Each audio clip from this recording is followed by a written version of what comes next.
Hey guys, this is Comic Uno and Comic Frontline, and today I'm doing Comic Uno episode 149. So sorry guys, I missed Comic Uno episode last week, but I do have mini reviews on my Facebook and Twitter if you want to go check that out. But this week, I actually have it a day earlier, so there you go, guys. Next week, it will be a day later. It's actually going to be on Saturday, so sorry, guys, for that. Sorry for the confusing schedule, but it will be up next week. But let's start talking about Comic Uno episode 49, which this is a show where I review all the comics I read this week in one show. We go worst pick of the week to best pick of the week. So what was worst pick of the week? What was number 17? So it's kind of a lighter week this week. So number 17 was Wacky Raceland, issue 1. I'm just not really liking these Hanna-Barbera series so far. I didn't really like Scooby-Doo Apocalypse. And Wacky Raceland I kind of just got randomly because I've never seen the show before, but it kind of seemed interesting. And I guess the next Hanna-Barbera comic I'll be getting is the Flintstones, which I'm crossing my fingers I like that. But yeah, it was mostly the characters just like fighting verbally with each other. That's pretty much it. It's like, you suck. No, you suck. Throw something at you. Then they race. But you do, I would say the interesting aspect of this issue is that you get to see some of the characters' past and how they got into this wasteland and this universe. I thought that was cool.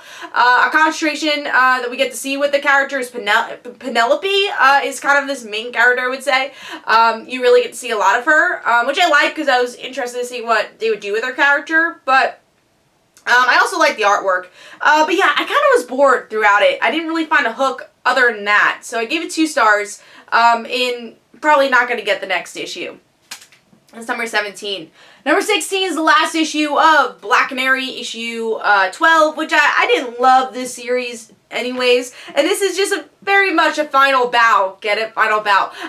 For this Black Canary, rock band singer Black Canary, which is weird because we just got Green Arrow Rebirth, so we had that version of Black Canary, and now we still have this. It kind of feels like, why didn't you have this a month ago? Why is this delayed? So I feel like it goes out of place in that way. It's very wordy, so take your time and read it. But yeah, it's just like, it's that overall ending of like what would happen if she continued to become a singer. That's half of the issue. And then the other half is teaming up with her band to defeat the enemy. And she's like, I had a fun time. Next journey. So again, if you loved rock band Black Canary, you'll like this ending. I think it's a good wrap up for that. But for me, I didn't really like the series that much, honestly. Besides some of the stories towards the end with her mother and aunt I thought were interesting. But yeah, overall, Black Canary issue 12 gets 2 stars for me. Just didn't do it for me this week. That's number 16. Moving on to number 15. Disappointment that this is so low.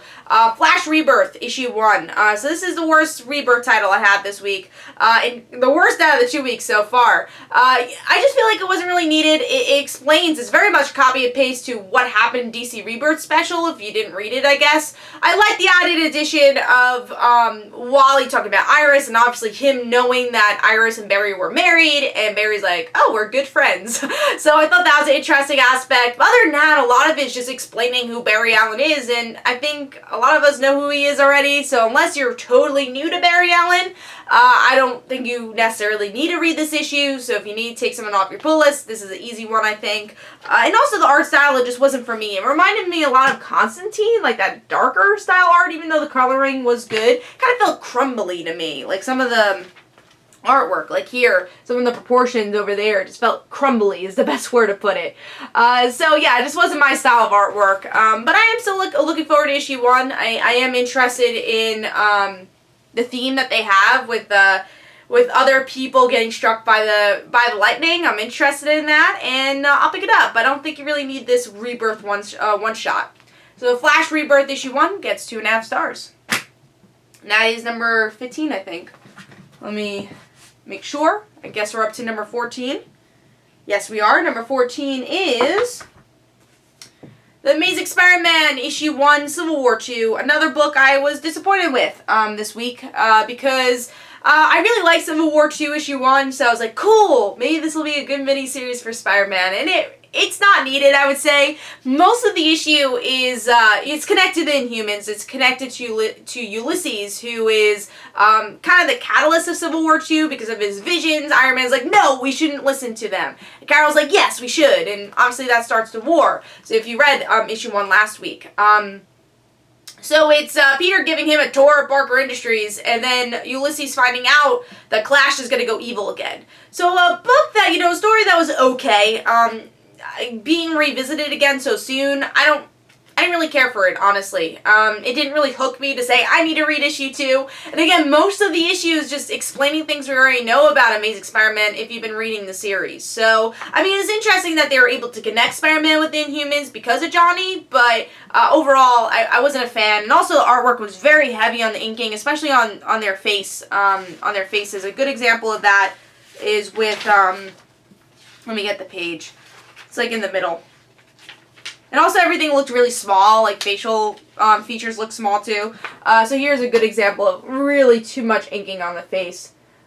So, yeah, I wasn't a big fan, so I gave this 2.5 stars.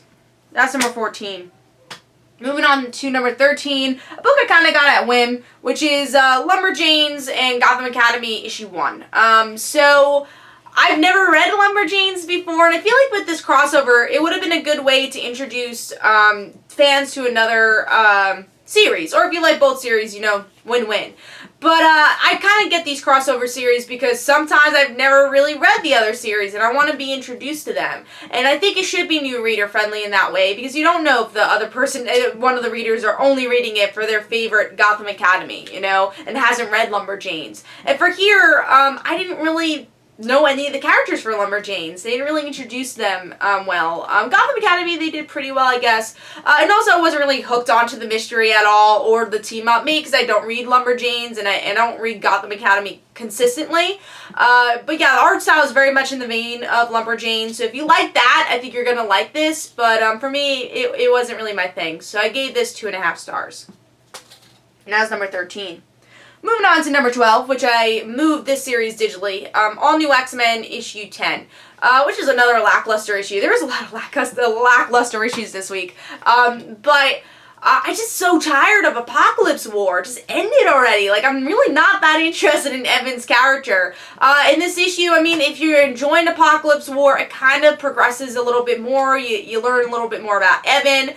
Beast is in there too, but yeah, I just wasn't into the whole Egyptian setting, and of course that has a lot to do with Apocalypse, which a villain that I like as a villain, but not really going in deep like this, because I'm just not interested in it. So I think it's gone on for way too long. There's not a big hook that really progresses the all-new X-Men title, which is also another negative, but the artwork was well done, so I gave it 3 stars, but still very disappointed with a lot of the X-Men titles lately. Alright, moving on to number 11, which is actually Aquaman Rebirth, issue 1. I thought this was an okay issue.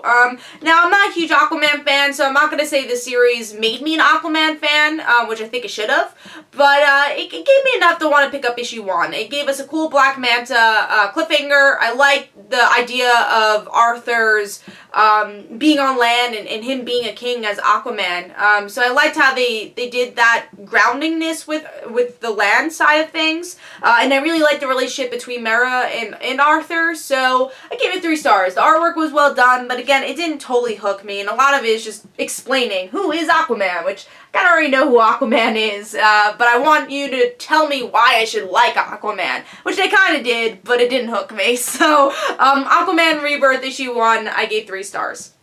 But I will try out issue 1 to see where the actual story goes.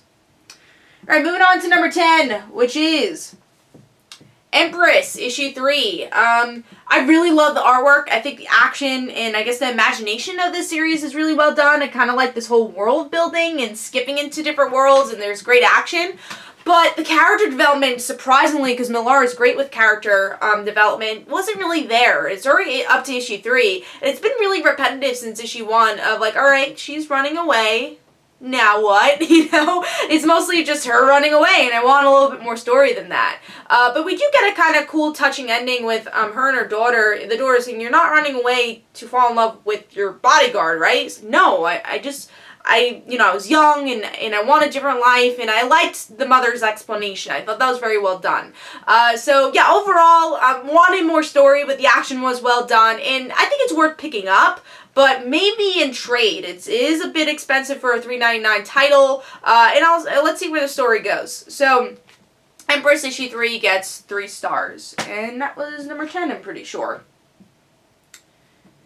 Yep, that was number 10, so we're moving on to number 9, which is Birthright issue 16, which I thought was a good progression. Still a little of a slow series, but we definitely get some more information about Mikey's father's father, so Mikey's grandfather, and his magic, Brennan's magic. We get a little bit of the wife and Mikey's girlfriend.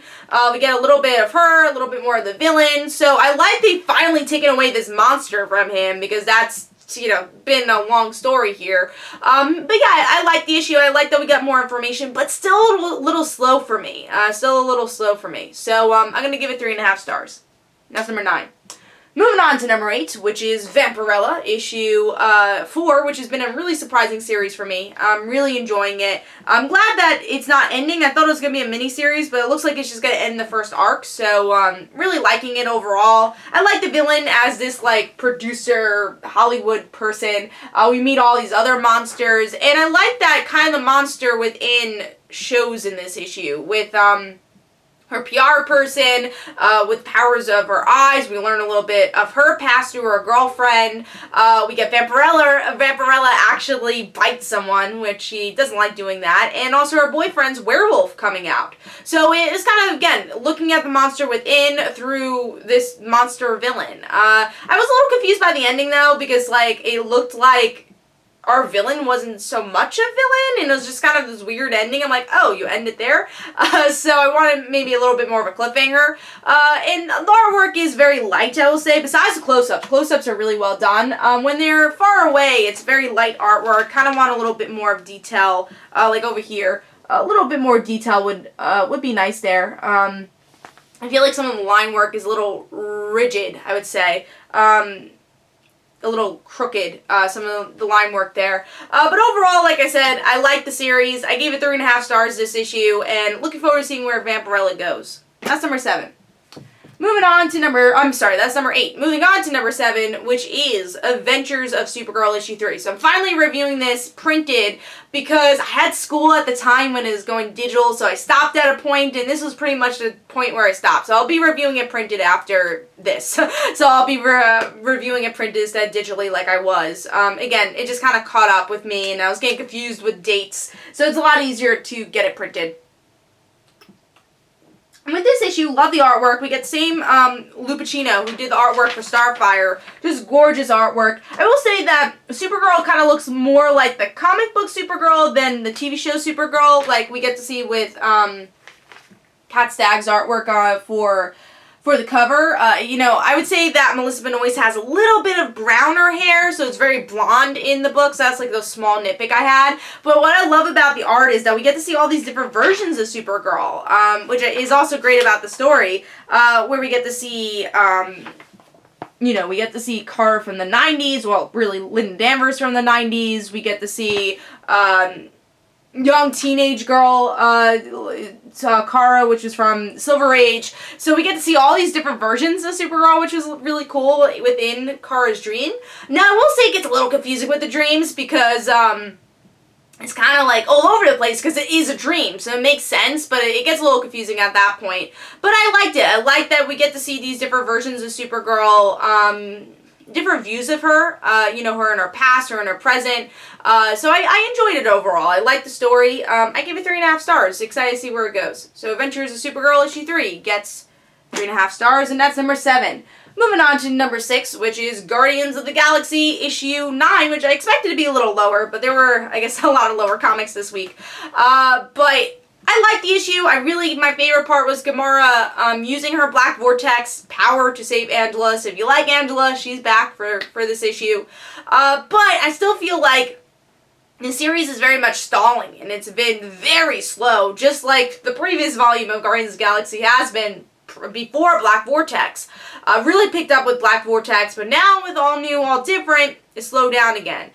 We're 9 issues in, and there really hasn't been a lot of progression as a team. They're all always separated. So in this issue, it's Drax and Gamora. Now, it's a good story. They're, you know, breaking in to this planet, and again, I like the Gamora story. Artwork's great. Love the action. But it's still, the story is not progressing that much. And I love character development, but we need to get off this planet. We need to see them work as a team, because I'm reading Guardians of the Galaxy. I'm not reading, oh, this week is Drax and Gamora, next week is Kitty Pryde and Star-Lord. I want to see them at work as a team, which we really haven't seen at all in this series, besides maybe like the first issue. So, and that's not even the whole team. So, Guardians of the Galaxy issue 9 gets 3.5 stars for me, and that's number 6. Moving on to number 5, which is Grimm Fairy Tales, issue 123, which is the second to last issue of Pat Chan's run on Grimm Fairy Tales. And I thought this was really well done. I thought this was a really good build-up to what's coming next. And I think my favorite part of this issue was Haley. You know, her, again, wanting to pass on and then Ali hearing it was definitely the strongest part. Now, there's some parts, because I haven't been reading Grimm Fairy Tales this whole time, that I felt a little bored by, like Sella. You know, I'm not as interested in the character, even though she is the main character of the series. So that portion of the story I didn't care as much about, but I love the students portion of the story, and I'm really excited to see where their story goes. So I gave this issue 3.5 stars. Artwork was really well done, too. I thought this is some of the best artwork from the series in a while. So, 3.5 stars. That's number 5. So we're moving on to number 4. Number 4 is Action Comics issue 957. So this issue, I thought the first 2/3 were really well done. We get to see Clark, Lois, and Jonathan. They're just kind of getting used to life. They're packing in, and Jonathan's like, why can't I use my powers? Or why can't Dad use his powers to bring in these boxes a little quicker? And then, you know, we see Lois and Clark teach Jonathan, you know, you can't go the simple way out. And then Clark sees Lex on TV. He's like, nope, he's not going to be Superman. So he runs in and punches Superman. They fight a little bit. And then, you know, then another Clark Kent pops up. And then Doomsday pops up. So that was weird. So I will say, I really liked the first 2/3 of this book. I thought the artwork was really well done throughout the book. Really great action. I love the bold line work here. Beautiful artwork. But again, at the last third of the issue was kind of weird. Doomsday popping up. It got really crowded really quickly. And then another Superman. What's up with that? Really crowded really quickly. And I know because of the last day of Superman, we had like 3 Supermen, but that made sense. Now it's getting a little confusing. But yeah, I enjoyed the issue. I liked it. So I gave Action Comics issue 957 3.5 stars. I enjoyed it, but couldn't get the 4 stars because that last third. But hopefully that'll be explained in the next issue. So moving on to number 3, which is Revival issue 40. Love this book, as you know, and best parts of this issue is definitely between M and Dana. Love the beginning where when M has to kiss Dana, and she's like, ew, what? Why did you do that? And she finds out about Dana's feelings for why can't I think of his name?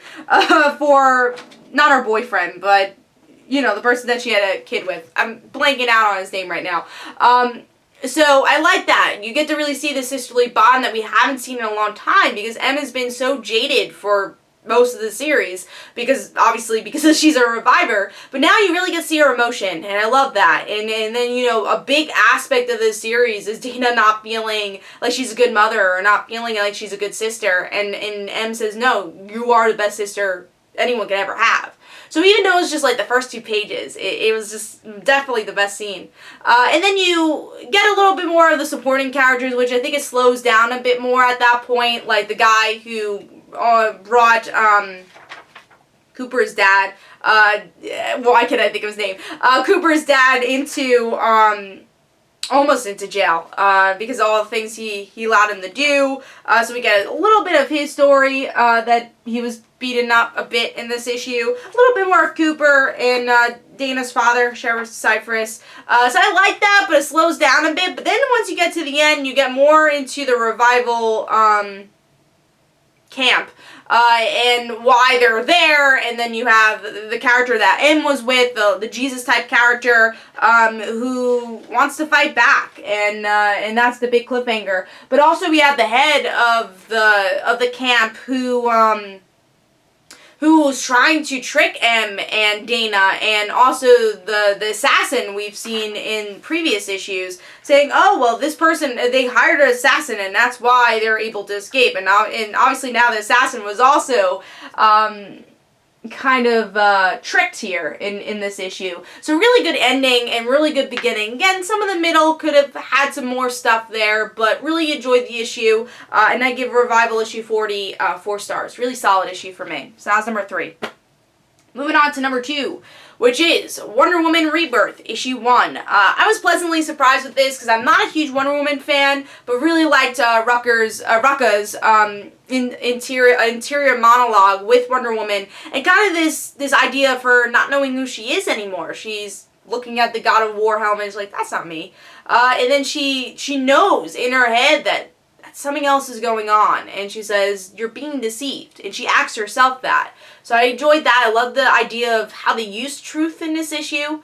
Love the artwork. Like that it has this like darker template for this issue. Well done here. Really enjoyed that aspect. And I'm excited to see Wonder Woman explore the different aspects of her. And I thought this was a really good transition issue from the Finch's run into the new Rebirth run. So Wonder Woman Rebirth issue 1, solid 4 stars. That's number 2.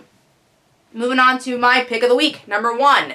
Detective Comics issue 934. This is my most anticipated DC Rebirth title, and I loved it. It's so far my favorite. I'm a big fan of a lot of these characters, and I'm a huge fan of Stephanie. Love Cassandra, love Tim. Clayface is okay, but you know, I enjoy Batman, enjoy Batwoman too, and I really liked how they introduced everyone here, explained why they deserve to be part of the team, and why they need training at the same time. Love the dynamic between Batman and Batwoman. Love that Batman revealed himself to Batwoman, and they played on the whole cousin idea. Hopefully they can play on that more. They really played on the soldier idea with Batwoman, which I thought was very important. I hope we get to see more of that.